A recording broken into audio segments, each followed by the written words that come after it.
Hello, people of YouTube, and we have reached episode 100. Cue confetti and whatnot. And, yeah, to celebrate this impressive achievement, I am going to review a movie that has been so hated, so controversial, so well documented in all of its bad vibes, that it has become infamous, or notorious, in all of comic book movie history. That is the one, the only, Fant4stic. I know it's called Fantastic Four, but this is how they market it as Fant4stic. Fant4stic. That's the proper way of saying it. It's just like when they did Terminator Genesis, but instead of an I, they put a Y, so it's Terminator Genesis. So it's like that. And this, I think, was made by Josh Trank, the dude who made Chronicle. I say I think because I don't think he made this movie. He made like half of this movie, then he clearly got fired and was replaced by Fox. Because it's either Fox or Josh Trank made this movie. I'm not sure who did. But the end result clearly looked like a Fox did.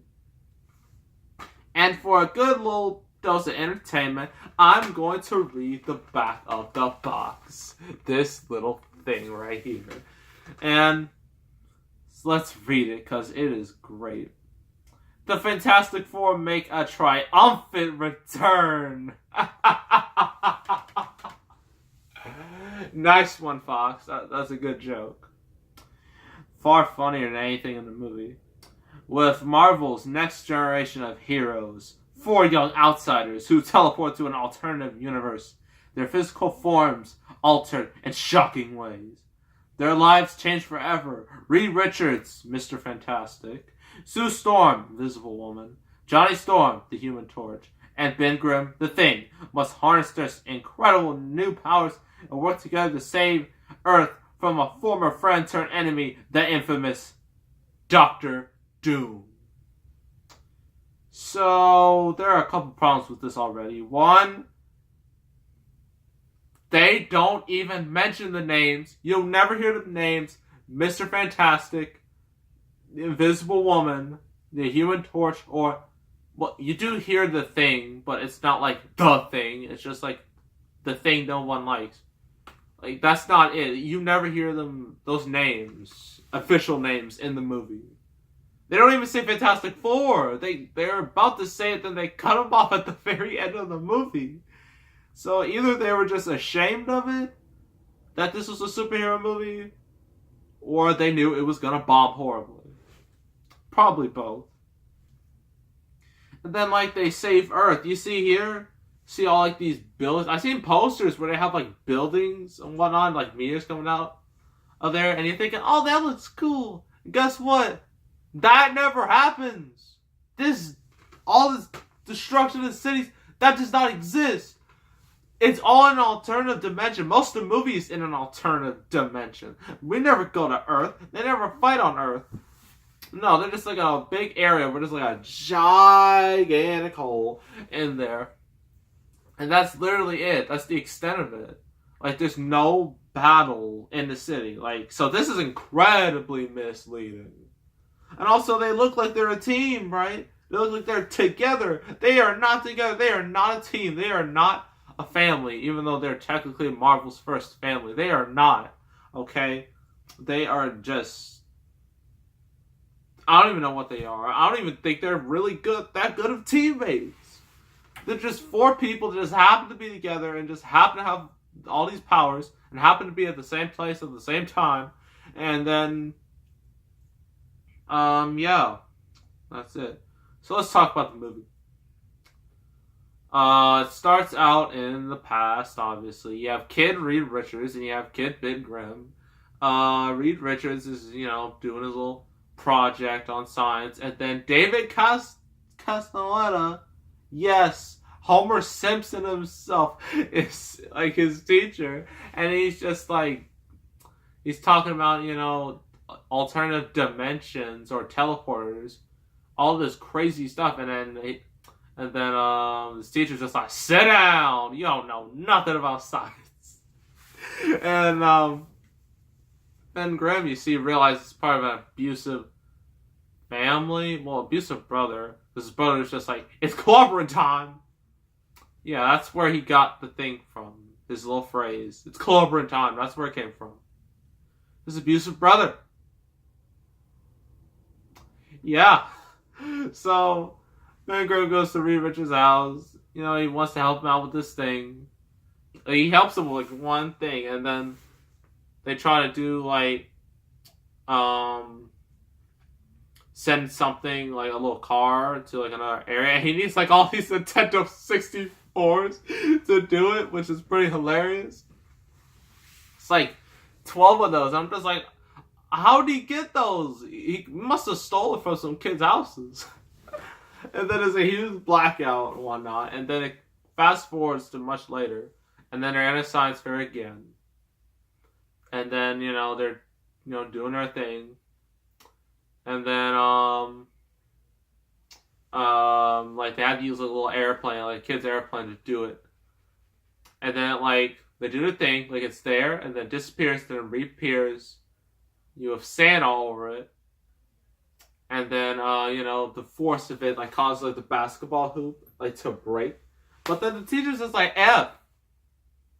That's magic. That's not science. I'm just like, you literally just saw a thing teleport and then come back in a different way. I don't see any magic tricks in that.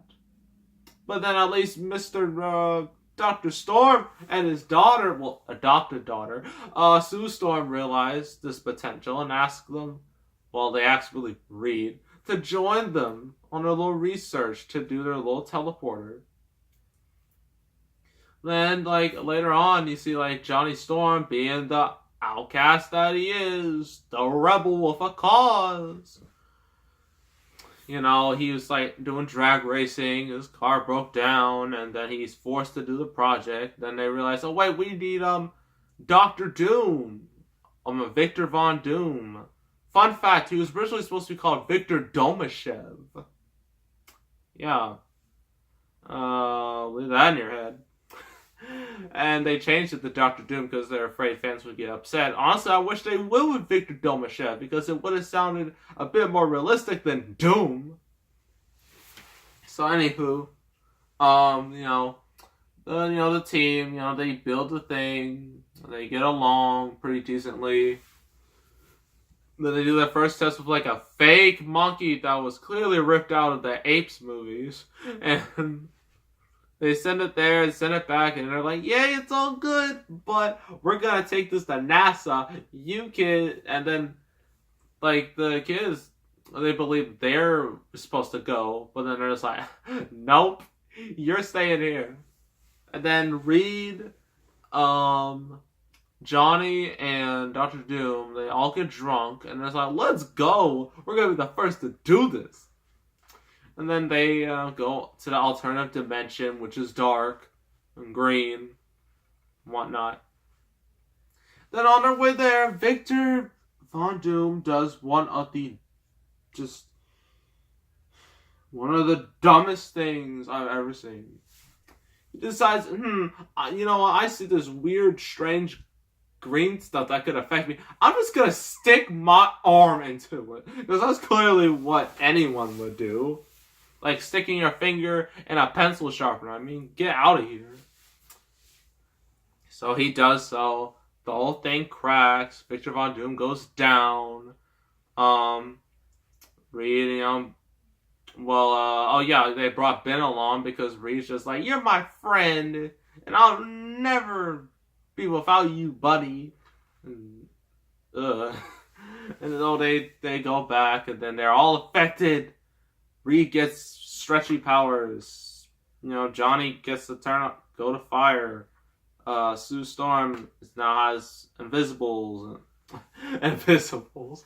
She's done. Can you turn invisible and do little force fields, somewhat, and Ben turns into a rock monster.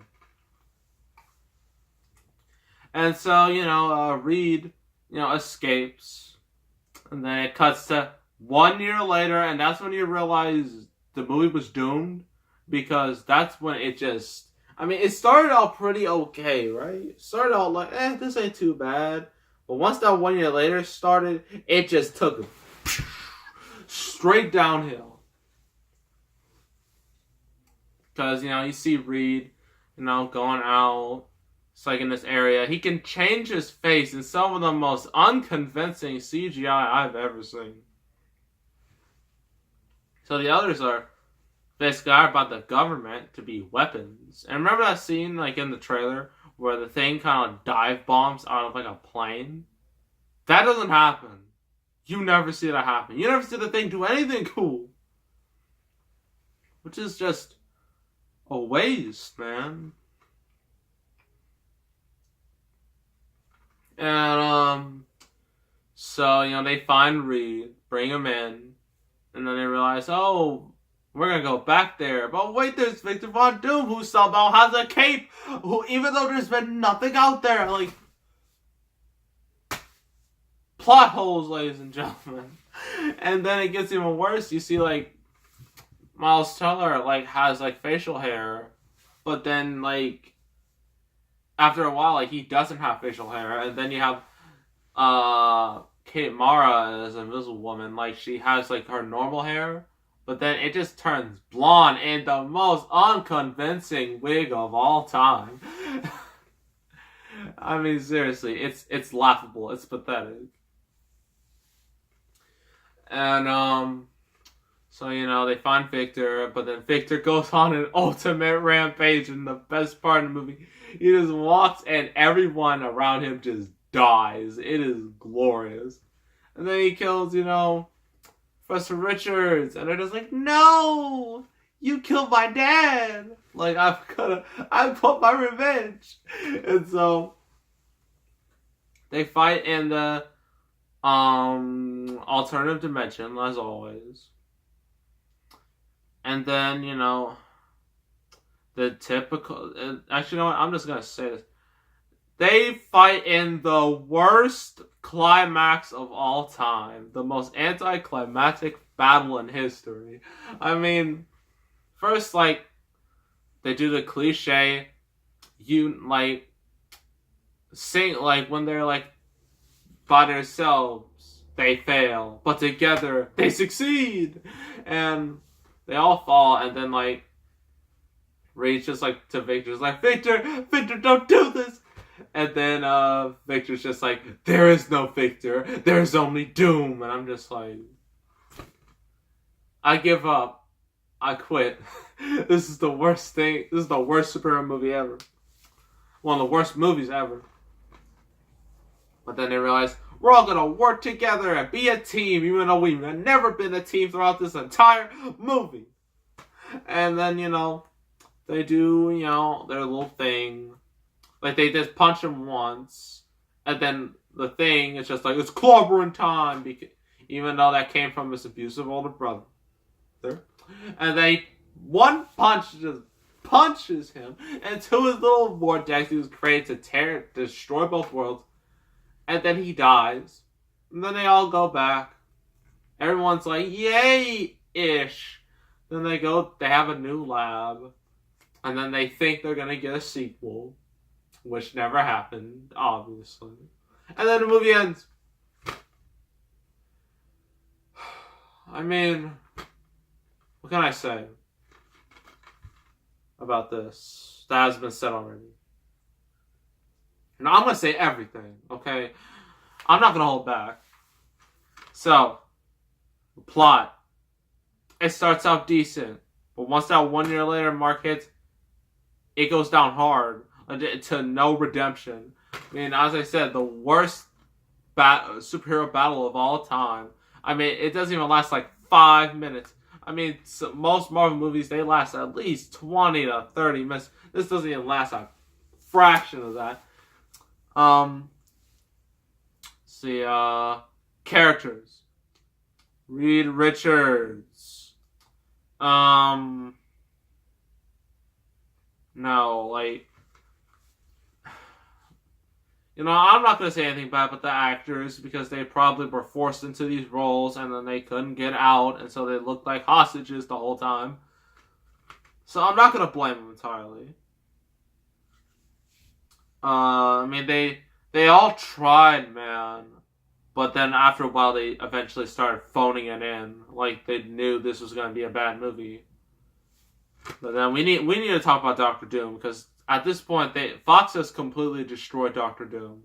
Like, there's no way they can redeem him. Like, he's just... Like, I don't even know what they can do with him anymore. Because they won't get the rights to Marvel, which means they're going to ruin him even more. And I don't care if they're going to do a new movie.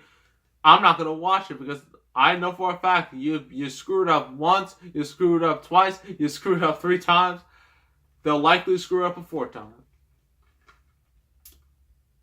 So, what's next? The effects. Pretty bad. And this came out in 2015, so that's inexcusable. Some of the rock effects look awful, bruh. And this cost like $120 million. Which is expensive. And they still look terrible. They still look like crap. I mean, it's just... How? And... what else is there to say? So the effects are not good. The writing's bad. Actors are there against their will. Now, the director... You know what? Let's get to that whole chapter right now. Excuse me. The director. What happened with the production process of this? It shows you how bad Fox can really be as a company. They, as a studio, really. So they hired him because, he made a hit for them, which is Chronicle, a movie I really like. And things were all going fine until you heard news that it was not going fine, that there had to be major reshoots, which is why you see all the inconsistencies with facial hair and wigs. And then a whole bunch of bad stuff happened. I mean, Josh Trank saying all this stuff. Then he dropped out of a Star Wars anthology movie. Then the movie was just... like, it just limped along. They were at Comic-Con, but I don't think it did much to help interest. And then, the tweet. You know which tweet I'm talking about if you've seen it. If you've documented this history. The tweet that killed this movie. Josh Trank, about a day before the movie was about to come out, said this. This is paraphrasing. He said that, "A year ago, I made a fantastic version of this. You'll probably never see it. That's reality, though." If your director says that before the movie comes out, then it just shows that Fox, you screwed up hard. Like all those rumors, maybe they're true. Maybe Fox was just... Some people like to blame on Josh Trank because some people say he was unprofessional on set. Some people like to blame Fox because they're being Fox and they're being like just evil. They're being Konami, the movie version of Konami. And the only reason they made this movie because to keep the rights. And it's just awful. Like So how this works is that a studio has a franchise, right? And if they don't make a movie or something related to that within a certain time span, they lose the rights. Makes sense? And so Fox, originally they said, we're going to reboot this in 2010, but then they didn't do anything with it for 2 to 3 years. I'm just like, what are you doing, Fox? They only said it just to keep the rights. So as long as it's in development, it's fine, right? And all the actors were cast, everything was going fine, but I realized something was clearly wrong because they weren't at Comic-Con 2014. And their first trailer wasn't in until February. It was like 6 months away, so it's not too bad. But in that time span, like from filming ending to the first trailer, there was nothing. We didn't see a single picture, clip, teaser, concept art, anything. I mean, we did see some set photos, but that's pretty much it. Like, we saw nothing. Like, it was just, I mean, it was Star Wars. At least they showed us something, like a year in advance. They didn't show anything. Like, it's just strange. And, the aftermath. The movie bombed. It did very bad with critics and fans and audiences. They all agreed it was horrible. Then Fox, they quietly canceled the sequel, but now they're gonna make more reboots. They're gonna reboot this again, and I'm just like, no, stop it. This is where I draw the line. If you keep on doing this, I'm not gonna watch it. Okay? Because Fox needs to realize that they clearly can't do this right. I mean, if they worked with Marvel, they could do it right. I mean, look what happened with Spider-Man. I mean, Sony and Marvel, they worked together. Look what happened. We got Spider-Man Homecoming, the best Spider-Man movie since the originals. Right? Well, at least the first two. But, yeah, that's what happened. Fox needs to do that, but we know they won't do that because they're too incompetent to do it. So, yeah, this movie. Don't ever watch this. Under any circumstance. Don't watch it on movies. Don't watch it on TV. Even if it was a free download, don't do it. And I was very tempted to give this a 0 out of 10. Mainly because Fox wants to be stupid and make more of these. But I realized that's a bit too harsh. So I'm going to give it a 1 out of 10. A 1 out of 10. Complete garbage. Absolute train wreck. An atrocity. Just I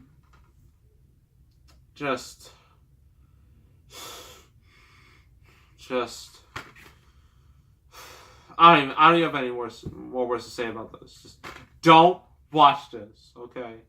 That's all I say. Don't watch this.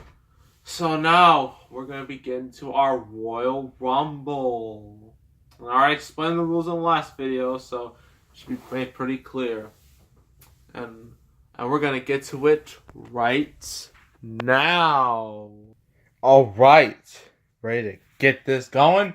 Yes. Yes. Alright. 3, 2, 1. Let's get ready to rumble. That was a terrible impression. But let's begin. Oh, and the rumble has begun. Oh, Sean going to attack Roman. Roman enter number 1, Sean number 2. Oh, Sean's had a history of doing well in this spot, but so has Roman, so we'll never know. And Sean, oh, Ronda Roman's back. But Roman completely no selling it. Oh, throwing him all over the place. And oh, you think going over the top rope is, you know, it's pretty much useless, but it's still an interesting visual. Oh, Roman with a drop kick. What's Roman doing now?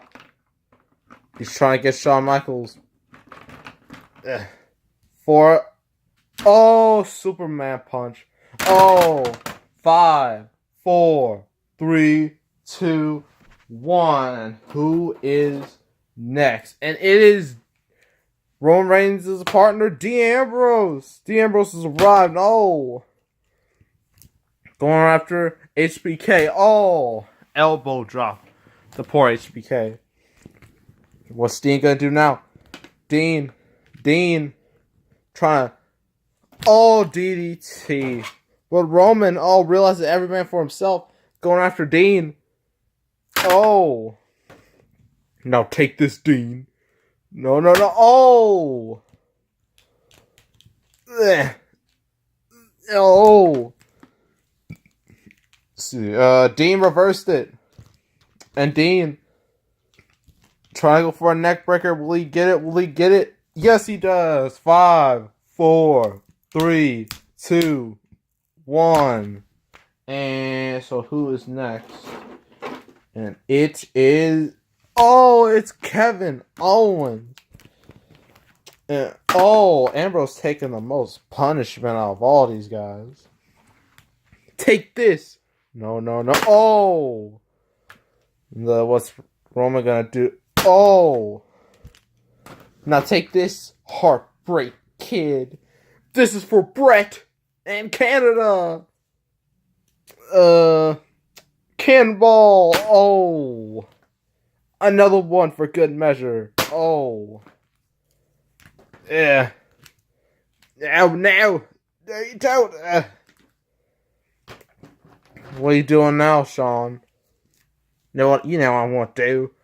Oh. Sean, 5, 4, 3, 2, 1. Who is it going to be? And it is the man, Seth Rollins. So all the Shield is in the match now. And Rollins going after Michaels.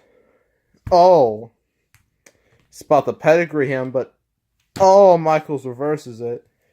What's Michaels doing now? Elbow drop. That was pretty nice. But what's Roman doing do now?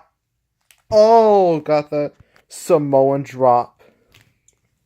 But Roman going after his own team mates, I guess. But what's he gonna do now? Spear from the back. You don't see that often.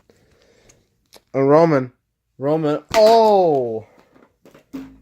But Dean, out of nowhere. Take this. 5, 4, 3, 2, 1. And who is next? It is me. It's Cesaro. Nice. So Cesaro, the Swiss Superman, has arrived. Let's go take this. We. Die. Slid all the way across the ring. Now you got to taste this. Neutralizer. What's he gonna do to poor Rollins? Take this. Elbow drop. Now take this, Roman. We'll take this, fool. Take this. 5, 4, 3, 2, 1. And our next opponent is... Yes, it's me. It's Daniel Bryan. Tried to do a headbutt, but he missed. And Owens took advantage. Took advantage of Daniel Bryan. Now, it's gonna taste this. No. Owens, what are you trying to do? Don't do it. No. Say goodnight, Daniel. And he's still there. Amazing. And Ambrose out of nowhere sideswiped Bryan and DDT. But Owens, senton. Rollins is down. Michaels is down. Everybody's down. 5, 4, 3, 2, 1. And who is next? It is me, the Ayatollah of Rock and Roller. It's Chris Jericho. Jericho going after his former best friend Kevin Owens. Take this. Yeah. He sort of got him, but still pretty decent. But what's Bryan doing? Sort of got him with a headbutt, but really didn't get all of it. But what's Jericho doing? A cold breaker. But Roman taking advantage. Oh my goodness. Take this, fool. But Michaels, he's coming back.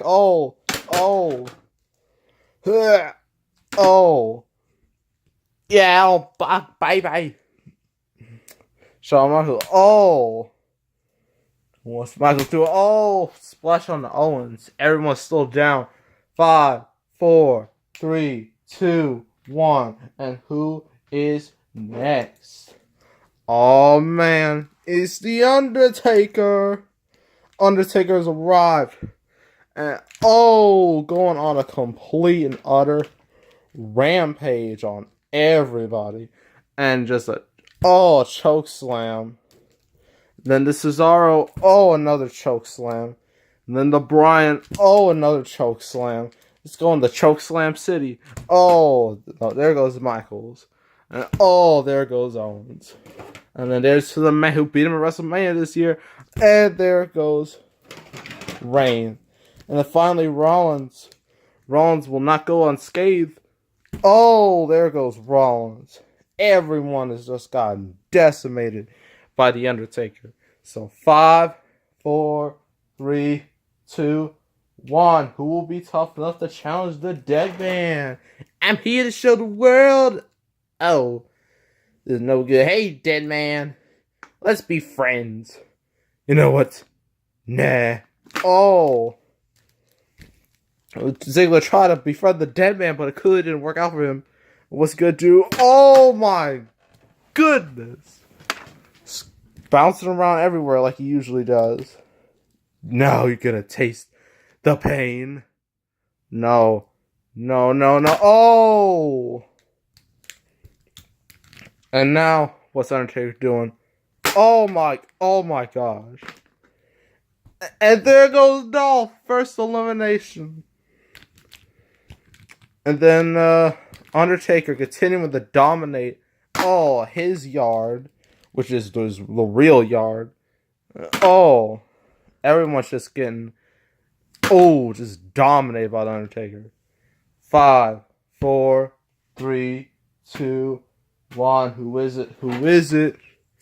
It's me. It's the RKO machine. And, Randy Orton, RKO. Wow, Randy, trying to be DDP. Well, I took his move, so it only makes sense for me to copy him. RKO. And then Cesaro, that was a really weak RKO, but what's Randy doing? Oh no, Cesaro's gone. It's gonna really trigger the Cesaro section, who might be watching this, but well, whatever. Randy Orton, body slam. And the Owens, everyone's still down. 5, 4, 3, 2, 1. Who is it? Who's it gonna be? It is me,